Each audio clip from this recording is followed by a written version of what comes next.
It's Not Another Buffalo Podcast, hosted by three of the most underqualified sports personalities this side of the canal. With John. All you people out there who are like, these idiots don't know anything. First of all, you're right. And second of all, Pat. I'm just a dad talking in a closet, but I'm just saying. And Brando. We have this trust built on whatever it is, like Bibles and gold bricks and whatever Brandon Bean's drinking over there.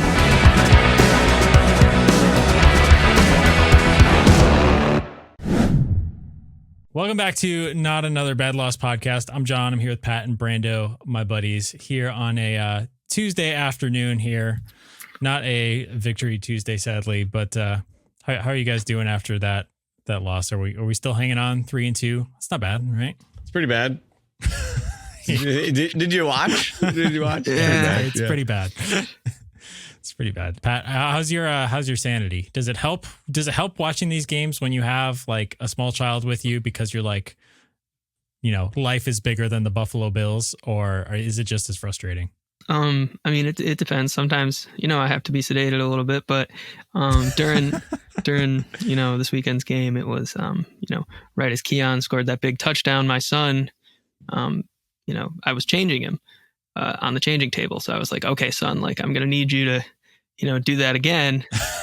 And I was waiting and, Terrell Bernard has that interception and I look down and he's blown out his pants and my Josh Allen jersey is covered in dookie. And I was refusing to take it off at first, but then I was like, all right, football is bigger than the Buffalo Bills. I can probably take off the jersey. So yeah, it was a rough one though. But yeah, I'll send you a picture. Sure. Oh, please don't. I'm actually great. You don't have to do that. That's funny. Well, we got a great show for you guys. We got tons of stuff to get to. Obviously, we're going to do our game picks as usual. We got another edition of Fill in the Blank for this one. I don't know if that's going to be a post-loss tradition or just an every week tradition because it was pretty fun last week to do that. We have another tradition too, though, and it's Pat's dad joke. Pat's dad joke is always must listen. That's true. Before we get into Pat's dad joke is brought to you guys by Small City Realty. If you're looking to buy, sell, or manage property in Western New York, our guy is Zach Korzelius. You can reach him at 585-409-1088 or Zachary at smallcityrealty.com if you want to shoot him an email. I think he still has a house available in Batavia if you're interested in looking. Again, buying, selling, or property management in Western New York, call Zach Korzelius. And by the Jkorz Agency for all your insurance needs. So we're ready, Pat. All right. Pat's dad joke is now a sponsored segment. Yes. All you dads out there that want to buy a home, it's possible. Just reach out to Zach. Why was the broom late for the meeting? Because it got swept away. It overswept. Oh, I like that. That's a good joke, especially if you have apoplexia. But yes. Or sleep apnea. Or sleep apnea. Yes. Oh, that's good. All right. Well, you guys want to do this edition of Fill in the Blank here? See how it goes. Okay. Our first fill in the blank for this episode. If you missed it last episode, I just have a series of prompts and we're just going to fill in the blank. So our first one, Pat, you want to lead us off? Things with more depth than the Bills wide receiver room. The Taco Bell breakfast menu. Yo, come on. We're not throwing shade at Taco Bell. I've never had it. It seems like there's like one item on the list. Is it good? That's all you need. Give me a bacon, egg, and cheese wrap from Taco Bell any day of the week, man. All right. Slander, perhaps. Yeah. That's okay. That's funny. Controversy on the first one. What about you, Brando? Brando, things with more depth than the Bills wide receiver room. Kim Kardashian. Yep. Or all the Kardashians for that matter. The puddles in my driveway, also deeper than the Bills' wide receiver room. Interesting. They're not big puddles. They're very small puddles. Pat Cap's book of jokes. Oh! Hey, that joke book's helped you, man. It's great. It's great. It's good. 2D drawings. Oh. Yep. I was trying to pick a show. I was going to do like the animation on Arthur. I didn't know if that was too much of a deep cut. It's good. George's character arc in Seinfeld. That's true. It's more depth than the Bills wide receiver room It's right like now. the Larry David, no learning, no hugging. Yes. No lessons learned ever. The literary elements and political undertones in Jackass 1, 2, and 3. That's funny. I like that one. And I don't know if you guys had a last one, but I was going to say the musical guest list at Macy's Thanksgiving Day Parade. That's good. Yep. You could also say the New Year's Eve special. Oh, true. Yeah, that's a better. Yes. I don't even know who they'd have performing. I there, feel yeah. like I've just been disappointed by the New Year's Eve special for eternity. Yeah, what are they going to be like? New, outrageously popular guest Kevin Rudolph or something? Like, Oh, what's that guy's name? That bald guy, that bald singer who was really big. He won Chris something. He won American Idol. Stapleton? Not Chris Stapleton. No, Chris Stapleton would be a great guest. I can't remember. It's one guy that they keep Chris bringing Daughtry. back. Chris Daughtry. Yes. He's always the guy on the Thanksgiving parade. That you guys want to hear Chris Daughtry in the year 2024? Thank you, Pat. That's good. Yes. That's good. All right. Anybody got any more? Or are we good for the next one? Brandon, you got one more? The dating scene for Gen Zers. oh, Oh, shots fired. yes. All right. Next one. Sure. All right. Things that make more sense than Sean McDermott's late game management. Patty, you're up. The ending to Inception. Yep. Yep. Linking healthcare insurance to employment. Yep. That's a good one. I like that one. Mark Davis's haircut. Oh, Ooh. Andre 3000's jazz flute album.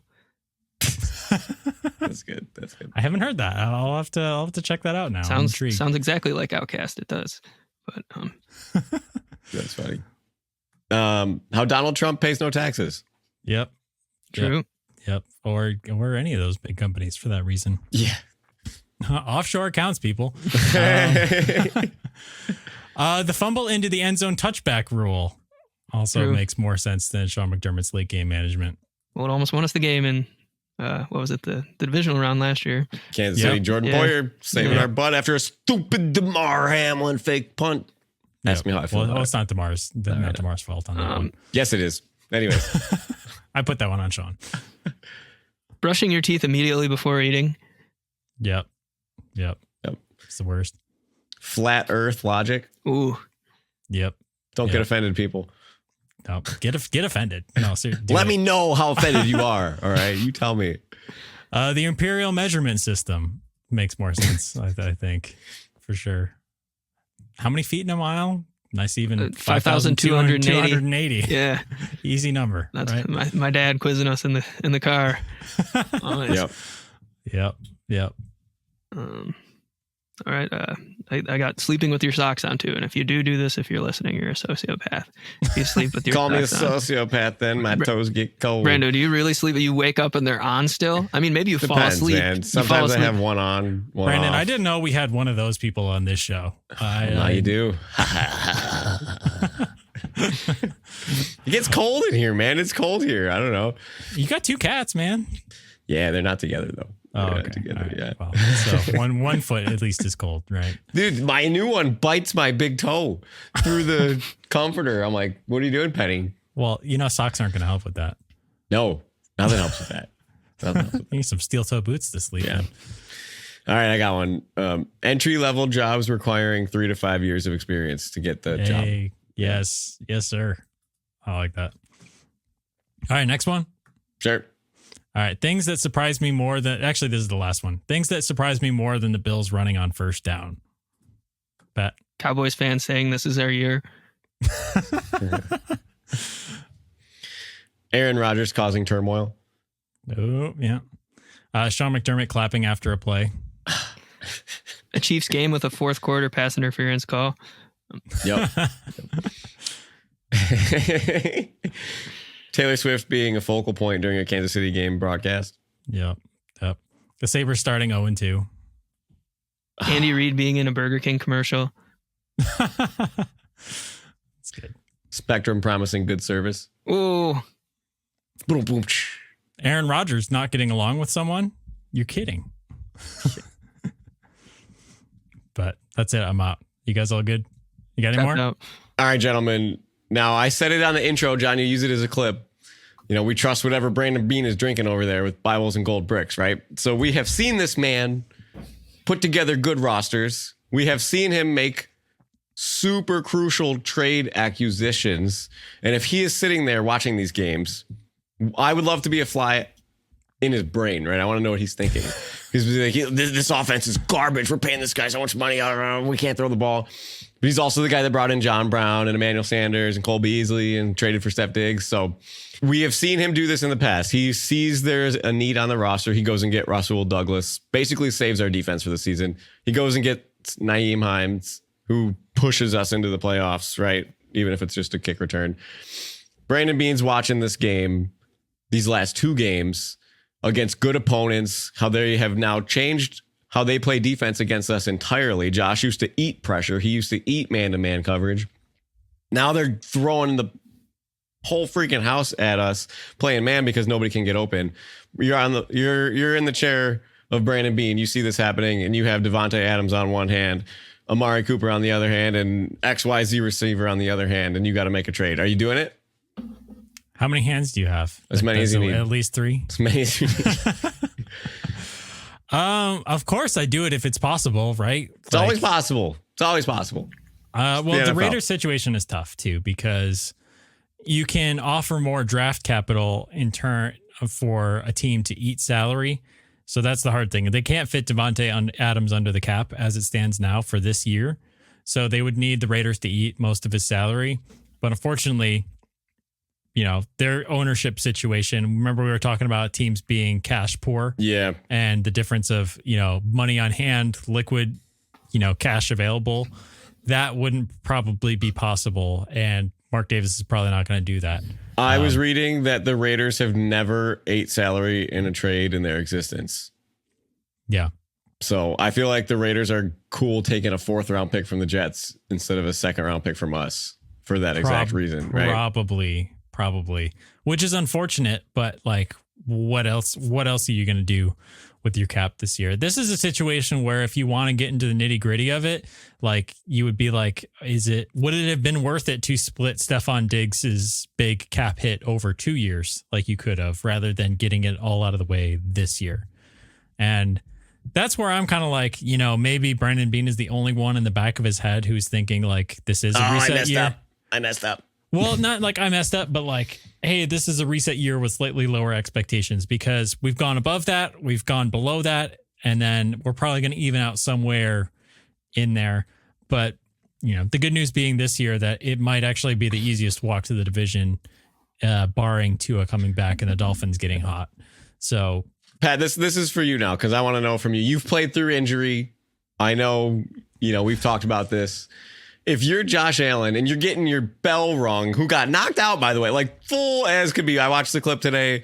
I mean, his head goes limp. His wrist is totally bent upside down, dragging on the ground. Dude's knocked out cold, right? At least for 5 seconds. I'm not a medical expert. He hustled out of that blue tent as fast as that man ever could run to get back on the field. But you're seeing this defense against Josh Allen destroy him. He is getting his bell rung more and more every single game because he does not trust his offense. His O-line is playing bad. If you're Brandon Beane, do you say, to save Josh Allen and maybe avoid an injury that he has never had, do you have to make a deal? I like the Amari Cooper angle. That could be cool. I just don't know.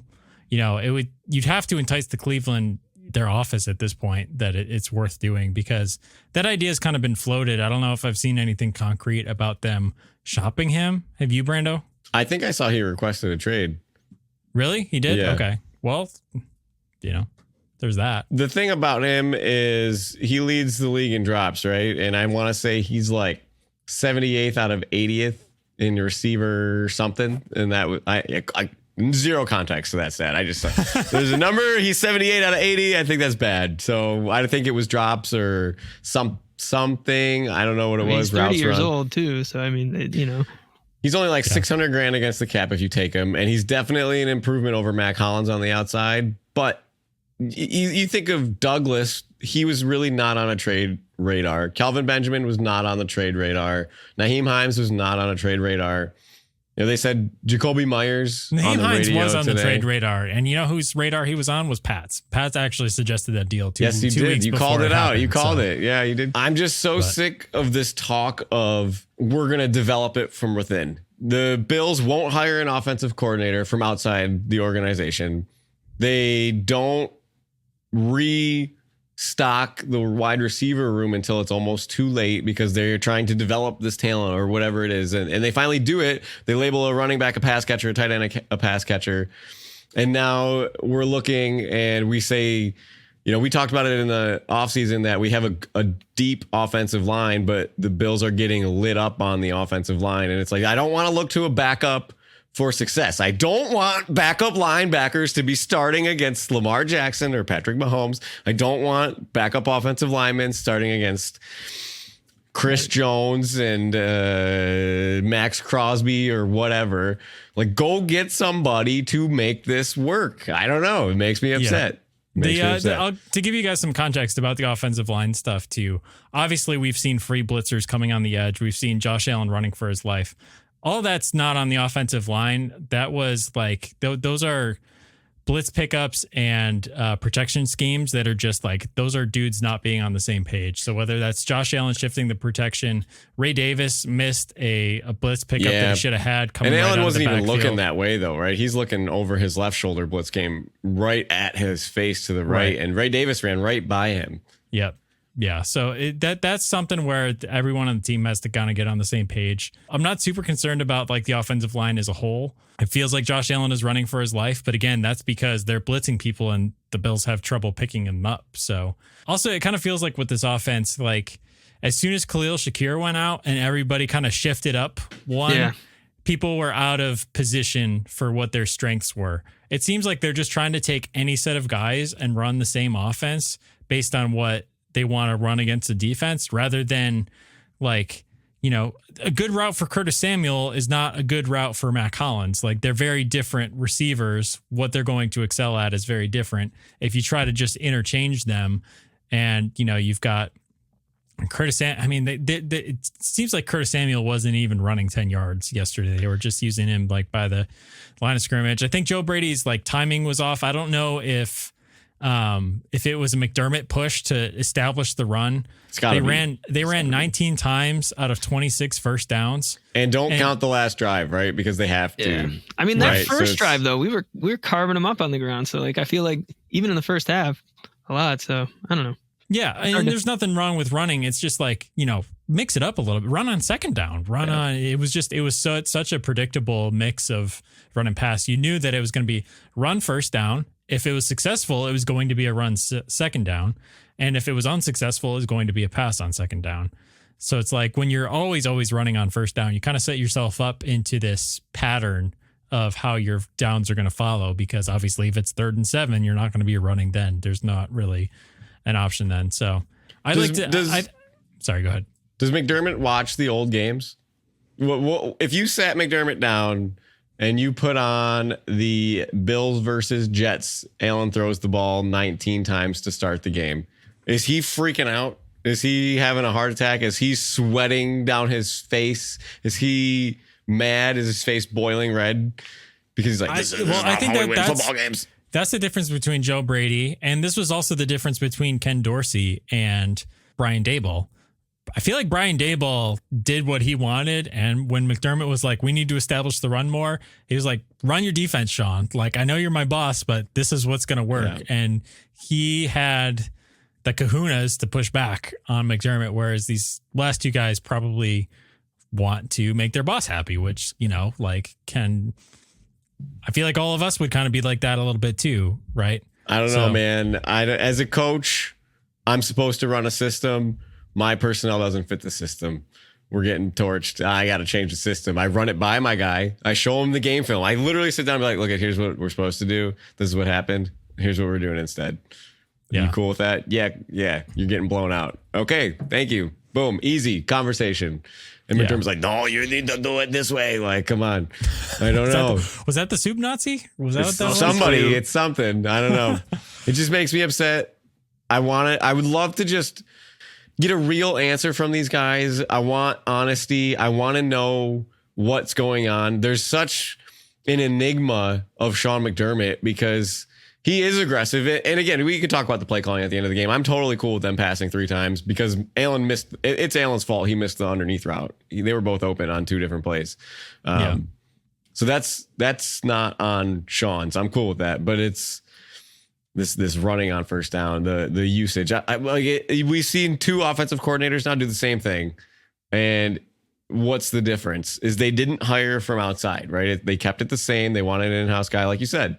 That was a good way to put it, John. Brian Daboll's got some balls. Yeah, well, and Brian Daboll has he has a resume, beforehand, he's won Super Bowls, he's won national championships. And if you're looking at it strictly from a business, organizational behavior perspective, shout out Keith Baker.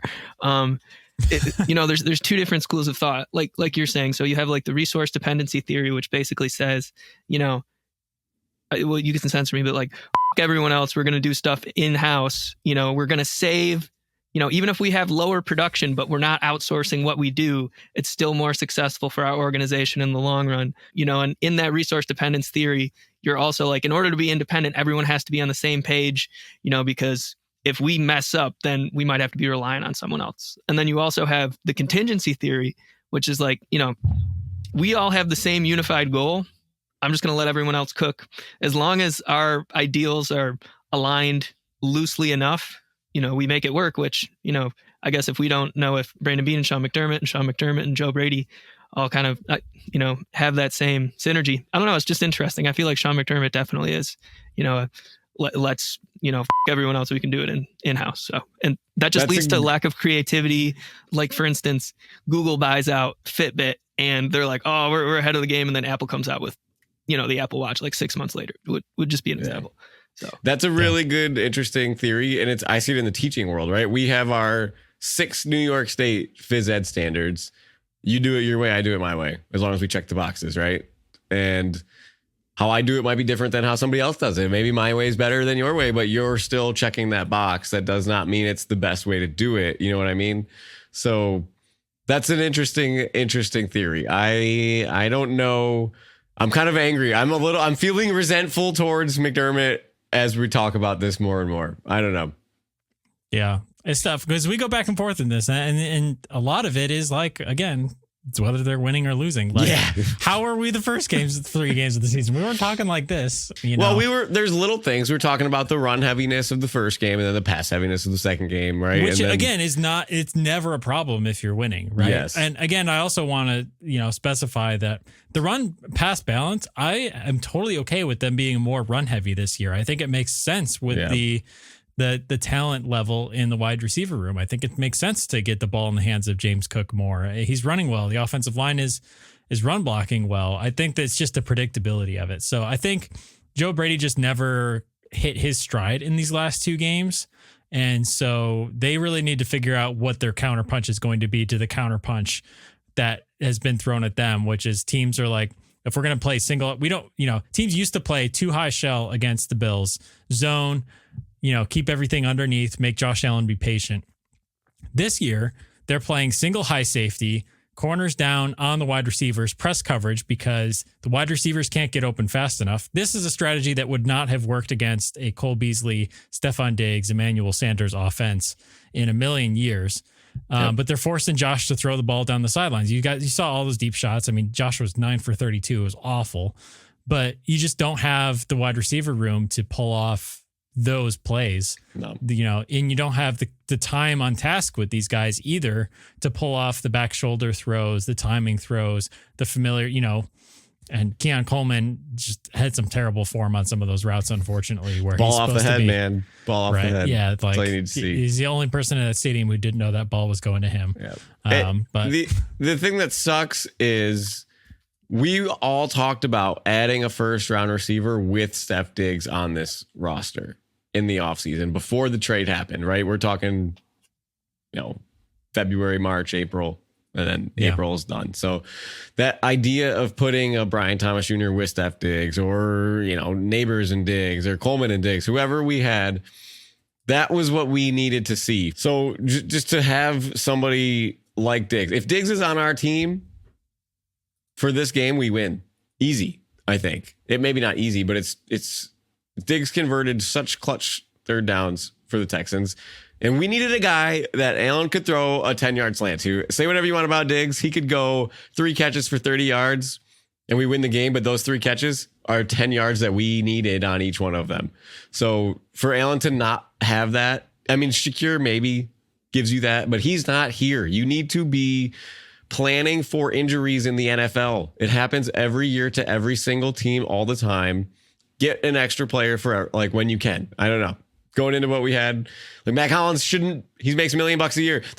You're trusting your season to Marquez Valdez-Scantling and Mac Hollins down the sideline. They've never made the cut. They've never been successful at it. And now you're forcing them to try to be successful at it. And you're getting the results that you should now, I think. So I don't know.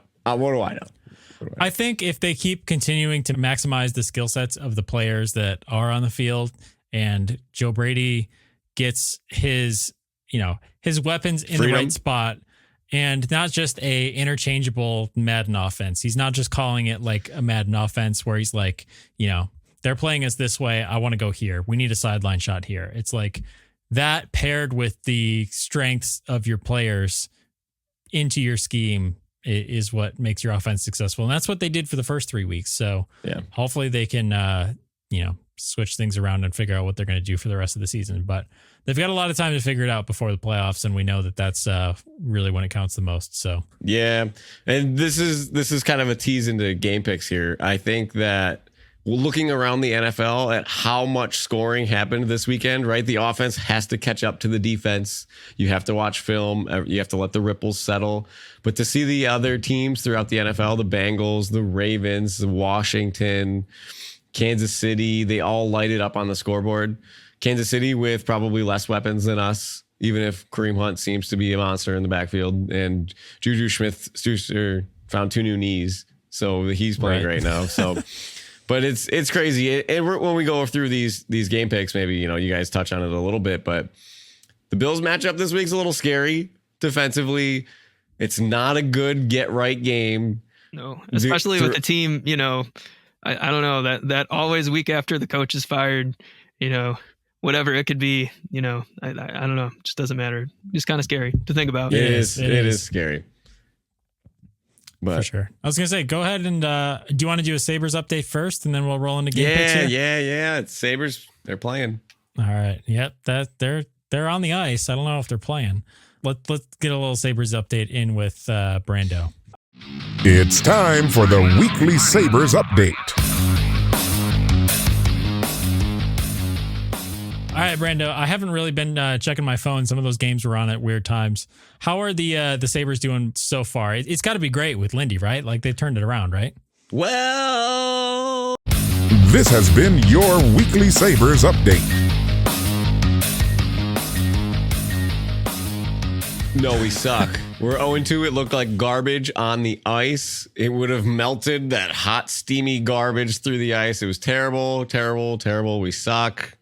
Go Sabres. Forever and always. Home opener this weekend. Check it out. If you want to sit in a seat with no cup holders, it's in the 300 level. There's a new scoreboard, though, guys. We got a new scoreboard. I hope they hung it up well.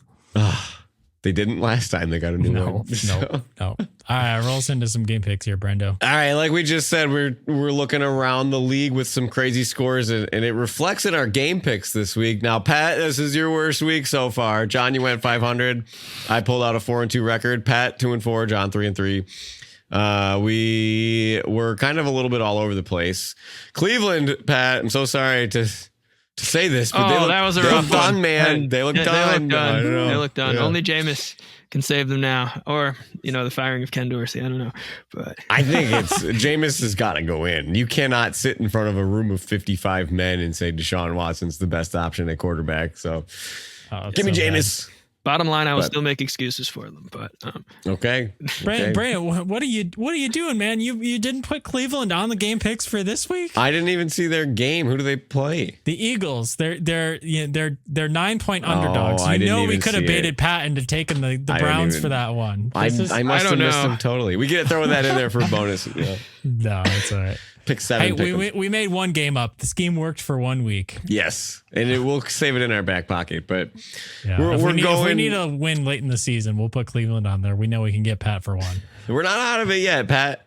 You're 3 games up on me, 4 games up on John. John's 1 game back on me. Fighting for 500 record here, folks. Fighting for 500. We got to get over 500. So we're looking at game number 1, Detroit at Dallas. Detroit is minus 3.5 point favorite. John, we'll start with you. What do you think this week? I think this one has some shootout potential. Could play out similarly to when the Ravens went down to Dallas. But I think Dallas blinks first. Big day for Gibbs and Montgomery. Give me Detroit minus 3.5. Yeah. Pat, what are you thinking? Give me the Lions. Rawr. Rawr. Go Lions, baby. Yeah, the Lions have a better defense, I think, than the Cowboys are going to be able to handle. So give me Jared Goff and the Lions.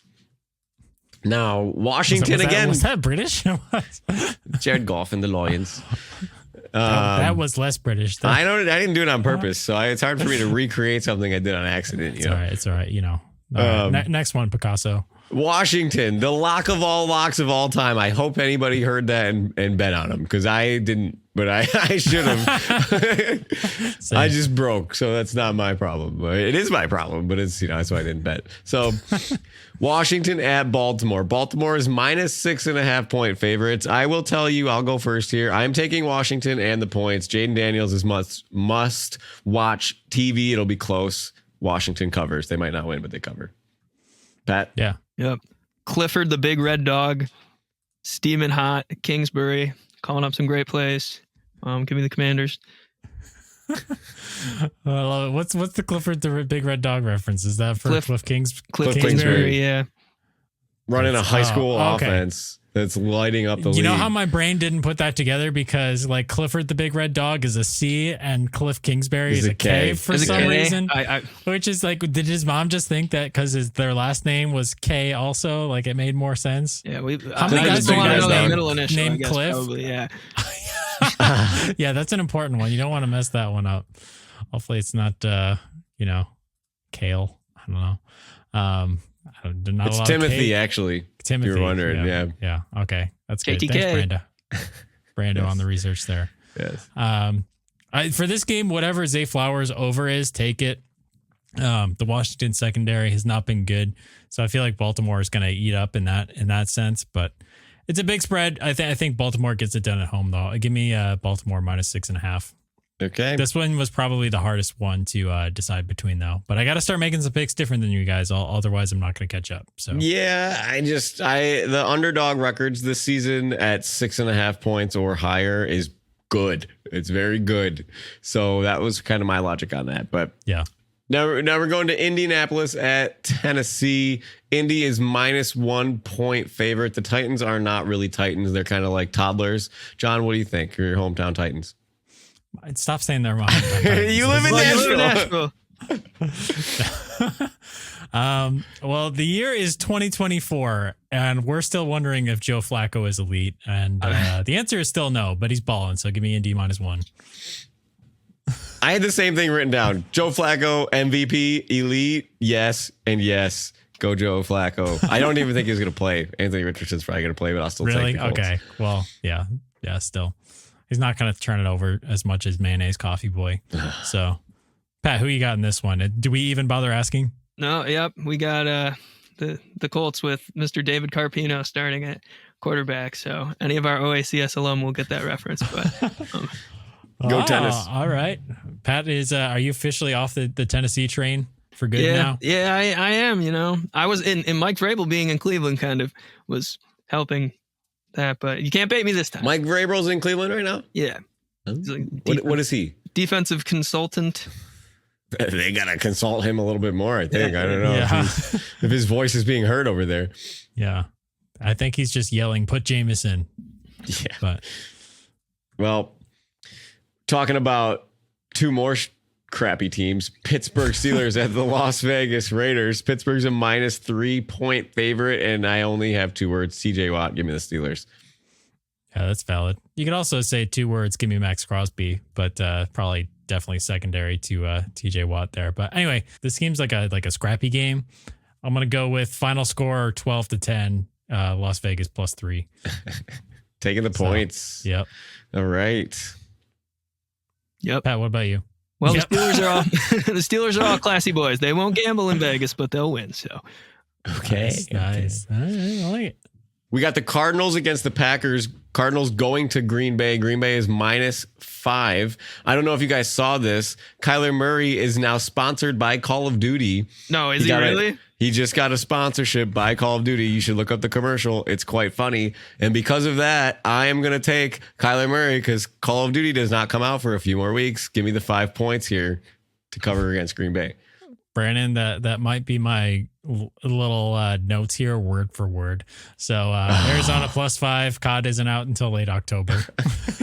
His now's tweet was your really time funny. to sell high on Kyler in fantasy. Now's your time.